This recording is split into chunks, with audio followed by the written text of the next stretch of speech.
All right, good afternoon, everybody. Welcome to the Florida Scrapper channel. I told you guys I would put a video out answering some questions, but I figure while I do that, rather than just standing there staring at a tablet, I'd go ahead and get rid of some stuff that I've just been hanging on to for way too long. You know, had these lawnmower engines that I've been hanging on to. I keep meaning to sit down and tear them apart and pull the aluminum and stuff, pull some of it apart, but I just ain't got to it, so it's going today. That and this old pressure washer, which is done. I stole the wheels off of it for another one. And actually I got an old set of steps that one of my neighbors brought me over from their back porch. One of the steps is broken, so it's going to the scrap yard too today. So let me get started here, because like I say, I'm going to load some of this stuff up while I answer some questions. Let's see. So let's see, Robert Hart. Okay, first off, let me apologize to anybody because I'm going to butcher names. I know. Let's see. Robert Heartless, why did you start YouTube? Love your videos. Well, actually, I started doing YouTube because I was already scrapping to begin with. And once I seen that there was actually a following for scrapping on YouTube, I thought, well, I could do that. If anybody's actually taken the time to watch some of my old videos, yeah, I did it, but I really didn't do it well. You know, I was going handheld with a cell phone, and I'm not the best cameraman. But yeah, I started doing YouTube because of the same thing everybody else, to try to make a little extra money. You know, it's like I'm already doing this to begin with, so if all I got to do is film it and maybe generate a little extra money, hey, that's cool. So that's why I started doing it. You know, it's funny, actually, as you get to doing it, you really start to enjoy it. I've learned a lot about editing and cameras and all kinds of stuff that I didn't know before. So that's why I started doing it. Like I say, for the money. Let's see. Somebody says you need to introduce your girlfriend. She's really got no desire to be on camera. Let's see. For Q&A, how long have you been scrapping? What's your story behind it? How did you get started? Nathan Cobb. Well, I've been scrapping basically most of my adult life. You know, I worked in the automotive industry, working on cars. 23 years basically at a auto salvage yard. And, you know, basically that's what they do at an auto salvage yard, is scrap cars. I mean, you sell parts, but ultimately the carcass gets scrapped. And once I figured out, I said, hey, I can make a few bucks doing this. Well, it was nothing to start. Well, that thing's heavy. All right, we'll come back to that one later. But, you know, it was nothing to, on the way to work or from work, you know, see a washing machine on the side of the road, or, you know, something scrappable laying there, and stop, throw it in the back of the truck, and once I got a few things together, then I'd run it to the scrap yard, make a couple bucks.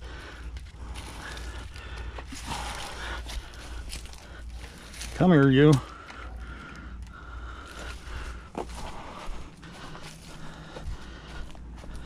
You know, I started scrapping basically as a hobby once I quit working, just because I didn't really have anything else to do.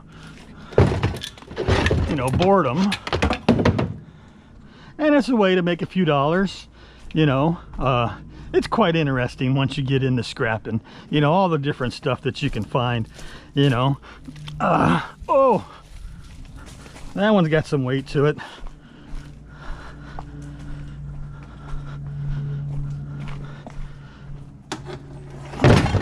That's actually the engine off of that dirt bike that I picked up.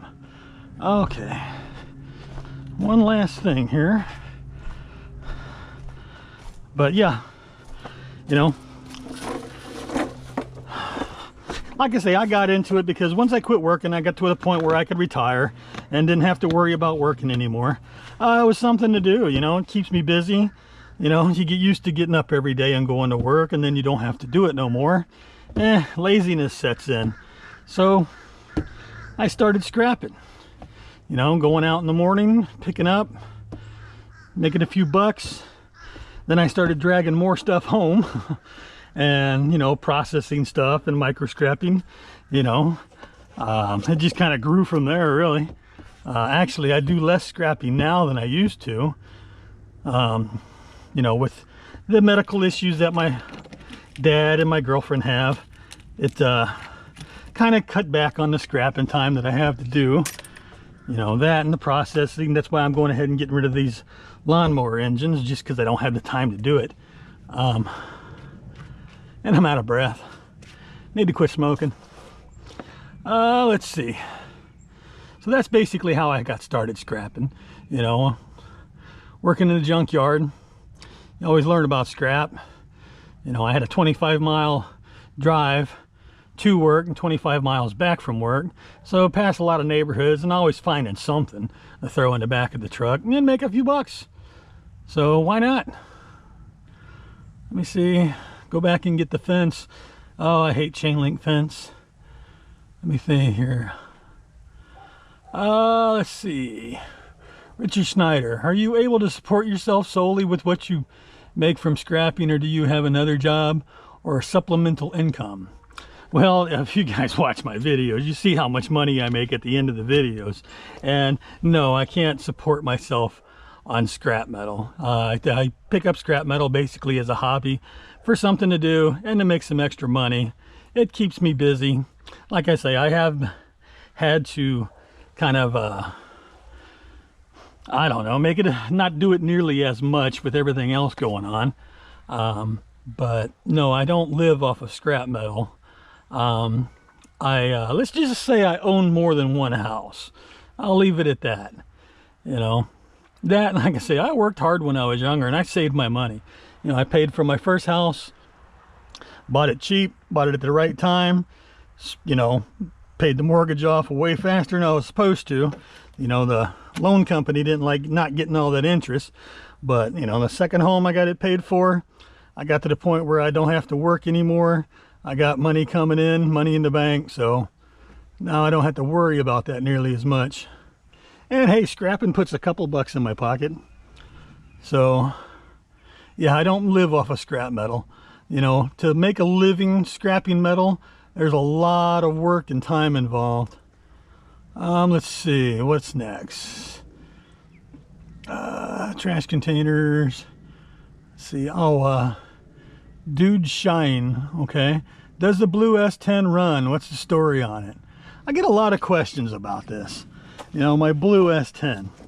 Yes, it runs. Actually, let me see if it'll start, if the battery is up on it.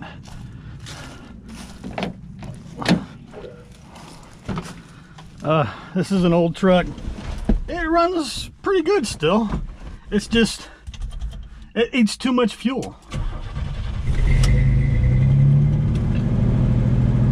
Oh, like a diamond.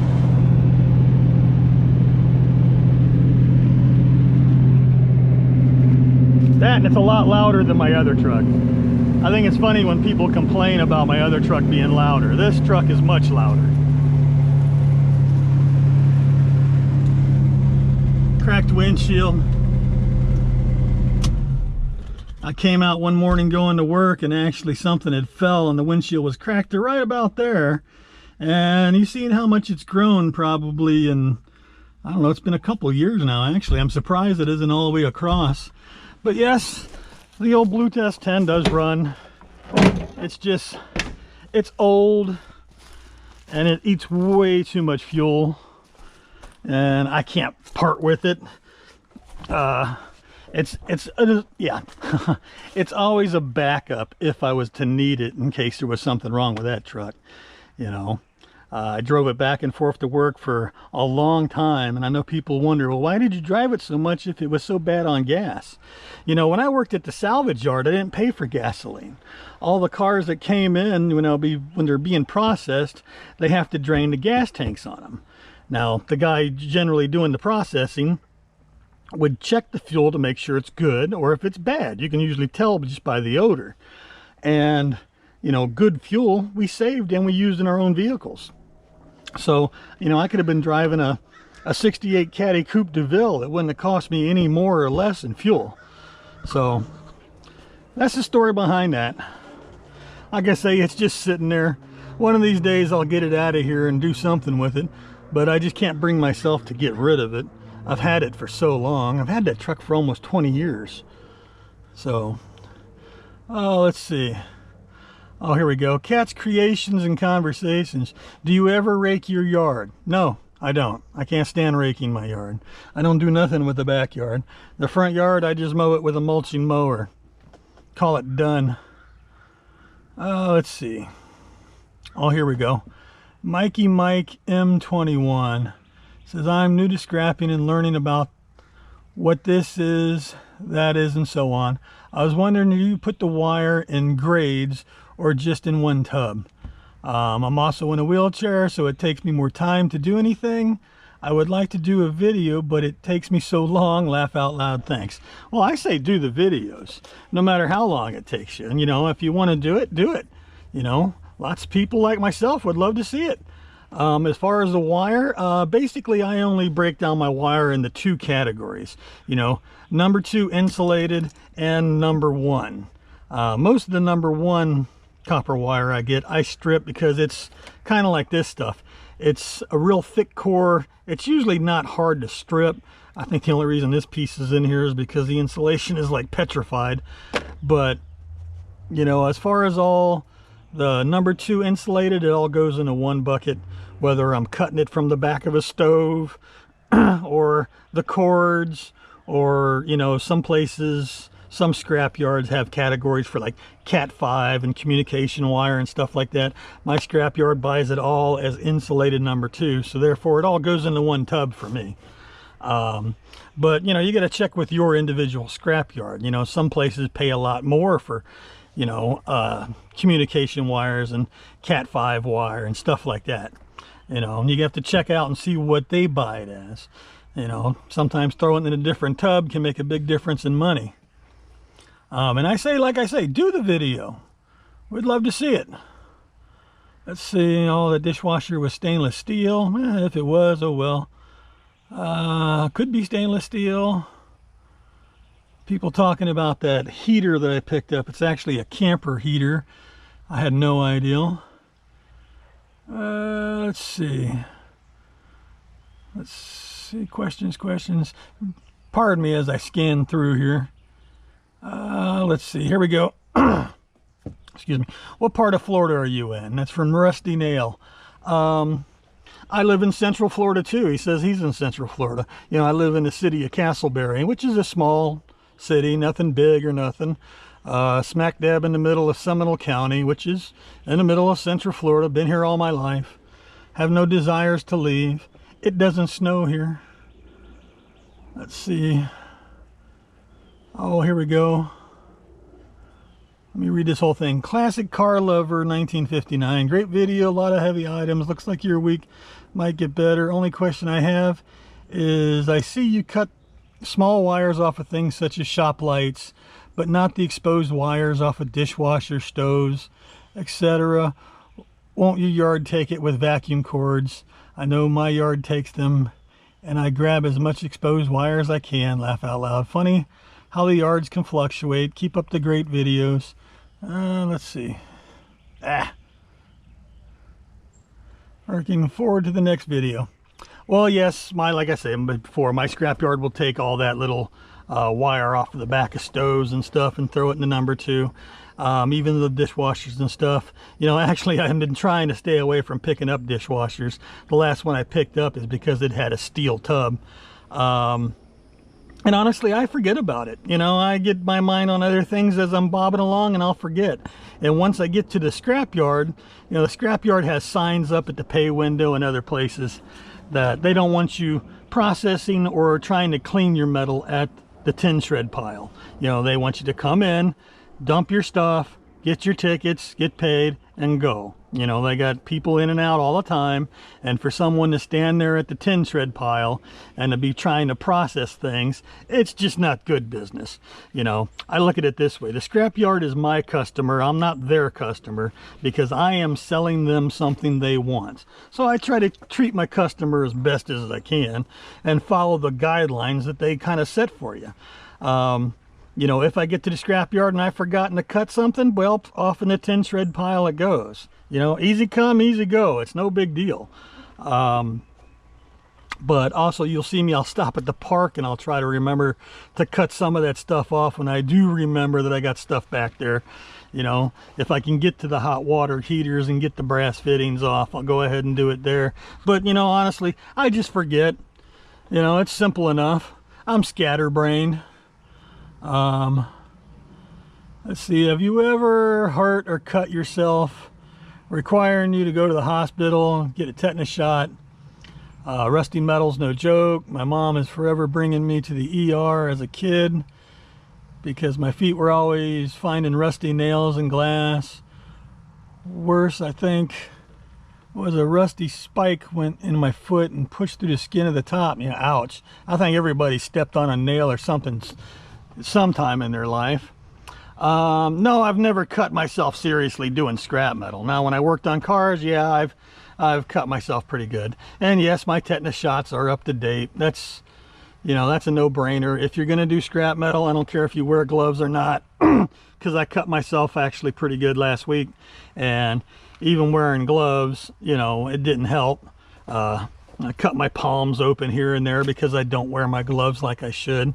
It's just a habit I try to get into, but I forget. You know, a lot of times when I'm stopping to pick something up, I just jump out and grab it and don't think about putting the gloves on. You know, it's not until I see rusty metal that I'm thinking, okay, put the gloves on or you're going to cut yourself open. Let me see. Yeah, actually, I've never more than a little superficial cut when I'm scrapping. No big deal. Let's see. Oh, here we go. Oh yeah, someone, I would like to see your face, please. I have no desire to be famous or celebrity. That's why I don't show my face. I mean, it's scrapping, folks. It's not about me, it's about the scrap metal. I like this one. I like your videos, but don't understand why you leave the cans unchecked, meaning the garbage cans. Sometimes I see you miss things and start talking at my tablet. Well, let me tell you something. Been many a time that I've gone back and been editing video, and I see stuff myself that I've missed, and I'm yelling at my tablet. It's just a habit I find hard to get into, is stopping to check the cans. You know, believe me, I found lots of good stuff when I have. You know, take the time to peek open the can and look, and lo and behold, there's something good sitting on right on top. You know, it's something actually I've started to try to get into after watching Scrap and Pallet Man, because all the stuff he finds. But yeah, I just get in a hurry and I forget about it. Let's see, James Livingston. How is your dad doing and your girlfriend too? Well, girlfriend's doing pretty good. She has her good days and bad days. Dad is slowly recovering. He's not doing nearly as well as I would hoped.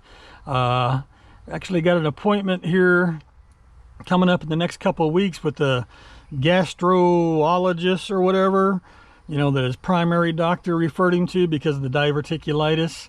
You know, he's still having a little tenderness with his stomach, and it kind of bothers him when he walks.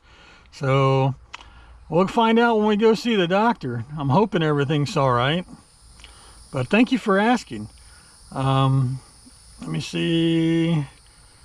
Oh, people commenting about the styrofoam heads I found.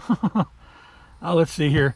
Here we go. Butter My Butt. Okay, this is their name. I didn't make it up. Does Florida have a recycling program from aluminum cans, glass soda and beer bottles, and plastic water bottles? Yes, I think just about every place has some kind of recycling program. Now the recycling program is limited on what actually that you can put into the bins. You know, like I said before, basically the only metal objects that they allow are aluminum beverage containers, you know, beer cans, soda cans, stuff like that. And the only tin or steel items would be soup cans or vegetable cans, something like that. You know, no copper, no coffee pots, no razor scooters. You know, people think, oh, well, there's aluminum in them, I can throw them in there. No, they don't do scrap metal. That stuff they usually end up throwing into the garbage. Either that or they set it on top of the garbage can and wait for me to come. But yes, we do have a recycling program. It's not real extensive.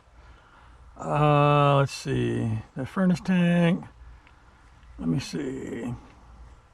What part of Florida are you in? I'm in Castleberry, Supplemental County. I think we've gone over that. Here we go. Oh, Scrapper Pat. Nice scores. Definitely got a truck full now. Keep scrapping. Oh, my question is, how about a shout out for a newcomer?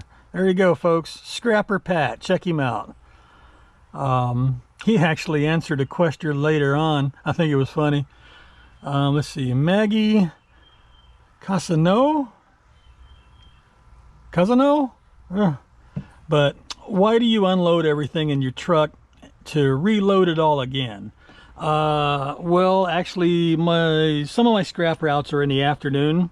So when I get finished with the scrap route, actually the scrap yard is closed. So my only choice is to bring it home and unload it. So I got a clear truck. So when I go out in the morning, I got a clean truck to start with, or leave it on there and wait until 8 o'clock in the morning when the scrap yard opens and then take it in.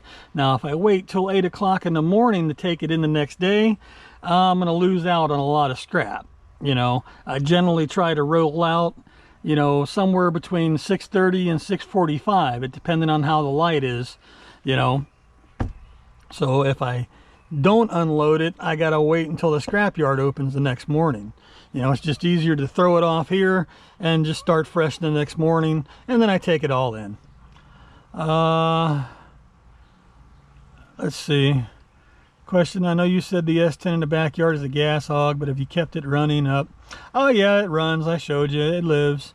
You know, and on here also too, it says kept it running for a backup scrap truck in case Old Reliable breaks down. Well, actually, I'm the kind of person that if Old Reliable breaks down, I'm going to fix it. You know, it's that simple. So, let's see. Just curious, being in Florida, I was wondering what county you scrap at. I scrap in Supplemental County. Actually, my scrap routes don't ever take me more than 5 miles away from my house. You know, I don't go far. Don't have to. You know, some days are good, some days are bad. You take the good with the bad. Let's see. My question is, do you have a personal relationship with our Lord and Savior, Jesus Christ? God bless. Well, honestly, folks, I'm not the most religious person in the world. I never have been. You know, I talk to God all the time, but I don't know if I would call that a personal relationship. So I'm going to leave that at that. Let's see. How you're doing with your lawnmower sales this year? Lawnmower sales are always good. I just got to get them running. You know, I save different decks because hopefully finding a good motor and transplanting them and what have you. But lawnmower sales in Florida, you know, as long as I can get it running and get it running good and get it cleaned up, it's sold. You know, that's not a problem. It's getting out here and getting it done. Let me see. Anything else? Oh, here we go. Tillman something or the other. Question, how many scrappers does it take to screw in a light bulb? Now, I got to read you the answer actually that Scrapper Pat put, because it's right on. It says none. We just scrapped the lamp. That's the truth. Let's see. Curious, you micro scrap for aluminum but don't get the wire harness from appliances. Isn't copper worth more than aluminum? Oh yeah, of course. No, I don't tear appliances apart to get scraped a little bit of copper wire out of them. You know, most of the aluminum I process is, you know, chairs and stuff that I can cut up fairly easy. You know, it doesn't take a whole lot of time. You know, I'm not going to bring all those appliances home and tear them apart just for a handful of wire. You know, I don't have really that much time to invest into it. That's the biggest thing with scrapping, actually. It's how much time that you have to put into it. I mean, finding the stuff is no big deal. You go out and look, you're going to find stuff. But the thing is are you going to bring it home and micro scrap it all to get every penny you can out of it? Or are you going to take it to the shred pile and be done with it? You know, everybody makes that choice. You know, you know, with the aluminum and stuff, are you gonna process it and make it clean aluminum, or are you going to take it in as dirty aluminum? You know, everybody makes this choice. A lot of times I just chuck it right off at the tin shred pile, be done with it, on to the next. You know, like I say, I'm not doing this to try to earn a living. I'm doing this for extra money and basically something to do. It's just a hobby for me, folks. You know, here we go again on the dishwashers. Why don't you grab the wiring harness? Well, I done went through that. I think that's it. That's all the questions. You know, I was really surprised nobody asked about why don't I do more resale. You know, I always get comments of people saying, oh, you cut the cords off of things but you didn't check to see if it works. Well, that's because really I want to scrap it. I don't want to see if it works. You know, some things I'll bring home if I'm interested in them. I'll bring them home. I drag my lawnmowers home usually, unless it's in really bad shape, and then I just go ahead and chuck it off at the tin shred pile. But all right, let me get this.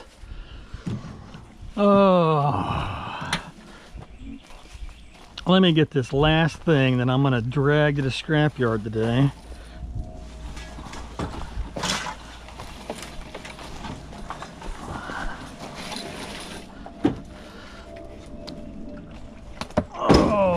Old pressure washer. So it's a small load, but it's a load. It'll pay a few dollars, maybe. Now I could take the time to try to tear all this apart. I know somebody out there going crazy, you know, to get the aluminum off of it, or take all the plastic covers and all the plastic doodads off and then take it in as irony aluminum, which they pay 10 cents a pound for. But like I said, I'm going to take it in and dump it off at the tin shred pile and be done with it. You know, I've been hanging on to those for so long. It's time for them to go. So let me get to the scrap yard. All right, let me dump some junk out. Busy today, man. I got trucks lined up everywhere.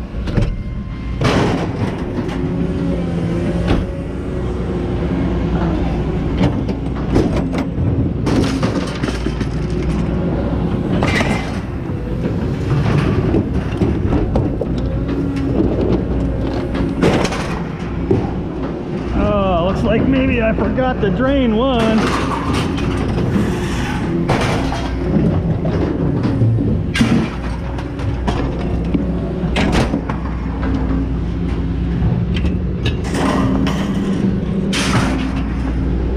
Yeah, oil in the truck, never good.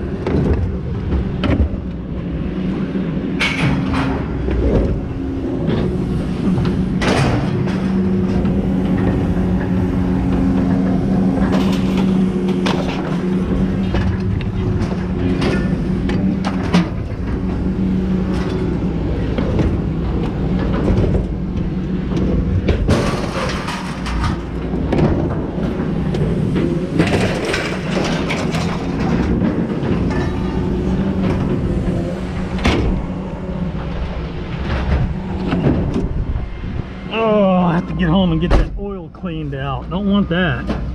All right, let's go get a ticket. All right, well, that's it. Oh, what did the ticket weigh? Actually, quite surprising. That load of old lawnmower motors, I mean, even though those stairs, those little steps, which really didn't weigh that much, but 340 pounds. Price is still at 5.5 cents a pound, so $18.70. And look, they got the ATM working again, so it's rounded to the nearest quarter. So I get them for an extra nickel. Yeah, they get me sometimes too. So $18.75. So hey, that's cool. A little bit more money in my pocket, and I got rid of those old lawnmower engines. Now I could have taken those and actually taken all the plastic covers and this and that off, and the tin covers off, and taken them in as irony aluminum and made 10 cents a pound. But that's all right. Take it all in, be done with it. Tin shred's good. Like I say, folks, I do this as a hobby because I enjoy it. You know, the thing I enjoy most actually is going out and, you know, how much stuff can I find? What can I find? You know, I don't drag everything home and micro scrap it. Some things I do, you know, just for the extra money, something to do at home. About the only thing I resell is lawnmowers and pressure washers, and occasionally power tools if I come across them. And sometimes if they're old looking or what have you, I just cut the cord and scrap them. You know, to me it's easy come, easy go. I'm not losing anything. The only thing I can consider a lost is my time and my gas. And generally I always make my gas money up sooner or later. I mean, just like now. You know, $18.75. That puts gas in the truck for dang near a week worth of scrapping for me. So, actually, I almost forgot to mention, I wanted to give a quick shout out to the ladies, Michelle and Leanne of Scrap It Up. I seen your channel has reached the 1,000 subscriber mark. So, congratulations, ladies. Keep up the good work. I got everybody's questions answered. And I didn't ramble on too much, because sometimes I do. Ah, well. So that's going to do it for me, folks. So until next time.